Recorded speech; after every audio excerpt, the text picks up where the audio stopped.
Salut tout le monde, bienvenue chez Dog Odyssey et bienvenue dans mes bureaux. Donc aujourd'hui on va se retrouver pour un nouveau petit chien. Ce chien s'appelle Tyson. Son propriétaire m'a contacté il y a quelques semaines maintenant pour des problèmes liés à son comportement, des aboiements intempestifs et puis des soucis de comportement d'ordre plus général avec les autres chiens, avec les humains. Suite à l'évaluation que j'ai fait avec son propriétaire, il s'avère qu'en fait ce chien-là n'a pas de problème réel de comportement, si ce n'est le fait que c'est un chien particulièrement actif. J'insiste sur le fait qu'un chien actif n'est pas un chien hyperactif. C'est deux choses totalement différentes. À ce propos, on en entend des vertes et des pas mûres. Donc attention, le chien hyperactif, c'est vraiment un syndrome très particulier qui n'atteint que très peu de chiens. Voilà, je vous laisse découvrir le loulou. C'est un chien avec lequel j'ai travaillé pendant une quinzaine de jours. La totalité des aboiements a été solutionnée. Pour le reste, au niveau du comportement, on continue à travailler avec son propriétaire. Et je vous laisse découvrir ce qu'on peut faire tranquillement en images, rien que sur le fait de sortir le chien. Je vous rappelle au passage que quand un chien n'est pas sorti régulièrement de son environnement, de son jardin, ce chien va développer ce qu'on appelle des carences au niveau de la sociabilisation et aussi des dérives nerveuses. Le simple fait de sortir votre chien régulièrement va assurer dans ses besoins tout ce qu'il faut pour qu'il voit des congénères, pour qu'il voit des humains, pour qu'il sorte un petit peu de son milieu et qu'il ne s'enferme pas dans une bulle où il va s'imaginer des trucs et des machins. C'est aussi bête que ça. Donc une vraie sortie pour un chien, c'est pas 8 minutes, le pipi, le caca à la sortie de l'immeuble ou le tour du quartier. Non, non. Un chien doit courir, quelle que soit la race d'ailleurs, au moins une bonne heure tous les jours. Et ça ne peut pas être remplacé par aucun accessoire. Voilà.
comment ça va? Oui, ça va mieux déjà. Le travail d'exploration pour le chien, c'est capital. Il fait fonctionner tous ses sens. Tous ses sens sont en éveil, que ce soit l'olfaction, la vision, l'ouïe, le toucher. On a un chien qui se fatigue, mais naturellement, il est dans son élément, il est dans la nature, avec son congénère. Et bien entendu, quand vous recréez cet esprit-là pour le chien, ça fait d'ailleurs partie de ses besoins. Votre chien vous le rend tous les jours, par sa stabilité, par son équilibre. C'est ça aussi qui fait un chien stable et un chien équilibré. Le simple fait de pouvoir explorer et puis d'avoir tous ses sens en éveil. Voilà. Quand le chien n'a pas ça, forcément on va avoir des chiens tendus, on va avoir des chiens soi-disant hyperactifs, mais ce ne sont pas des chiens hyperactifs. Le chien est actif de toute façon. Voilà. Allez, à plus tard. On y va.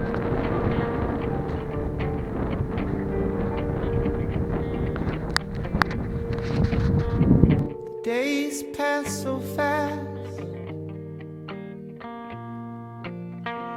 Night goes so slowly. Your spell has been cast. I'm laying lonely. If I told you I love you, would you pass me by? Oh, don't do it, I'm begging you, believe me, for a little while.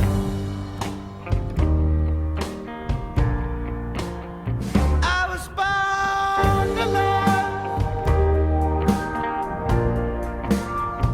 a chosen few.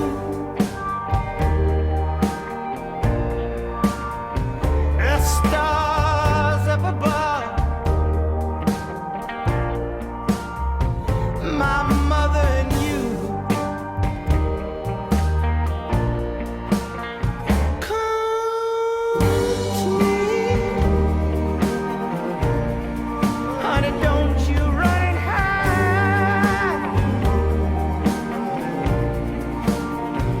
I said I'll be good, I'm begging you, believe me, for a little while.